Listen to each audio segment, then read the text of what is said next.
মন্ত্রী মহোদয় খুব স্পষ্ট করে বলেছেন ব্যাটারি চালিত রিক্সা এবং ইজি বাইক এটাকে নিয়ন্ত্রণ করার জন্য একটি নীতিমালা তৈরি হবে যেখানে এই সমস্ত বিষয়গুলো থাকবে। এবং আপনারা সাংবাদিকরা অনেক প্রশ্ন করেছেন, সব প্রশ্নের জবাব এই মুহূর্তে নেই, কারণ এগুলো নিয়ে আলোচনা হবে, ক্যাবিনেট অ্যাপ্রুভ করবে, তারপরে মন্ত্রী মহোদয় বলবেন যেটা আমাদের সরকারের নীতি।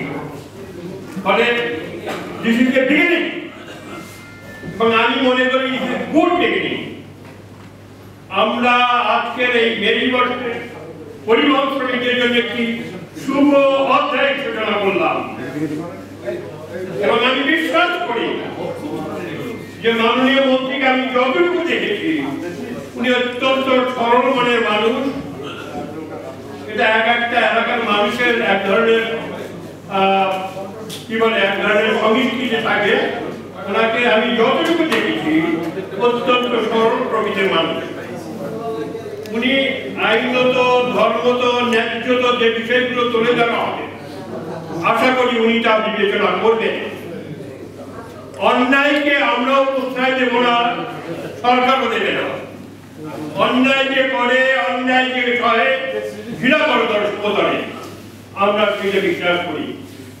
তবে আমি আজকে স্পষ্ট করে বলতে চাই, এই হালকাযান পরিবহন শ্রমিক, শিল্প এবং শ্রমিক যে অবহেলার মধ্যে ছিল, আজ থেকে সেই অবহেলার দূর হওয়ার একটা যাত্রা শুরু হলো।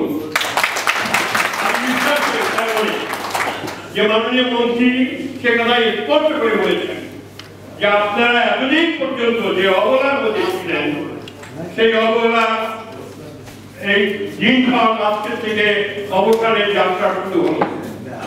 বন্ধুরা, আমি শেষ কথা বলতে চাই, আজকে শ্রমিকের নিয়োগপত্রের কথা বলা হয়েছে, এটা আইনের বিধান, এবং আমরা যতটুকু জানি কোন বাসে রুট পারমিট নিতে হলে নিয়োগপত্র দেখাতে হয়, নাহলে রুট পারমিট পায় না। জি হ্যাঁ, কিন্তু আমরা জানি, কিন্তু আমার একজন পরিবহন শ্রমিকের নিয়োগপত্র নাই।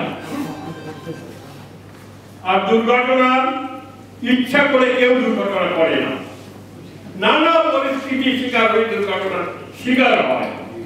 যাত্রী সাধারণ তাদের জীবন যায়, চালকের জীবন যায়। ফলে আমাদের সার্বিকভাবে বিচার করতে হবে। তবে আমরা আমাদের ফেডারেশন নিরাপদ সড়ক আমরা চাই। সড়কের মৃত্যু রোধ করতে হবে। এখন বাংলাদেশের সর্বাধিক মৃত্যুর ঘটনা ঘটে সড়কে।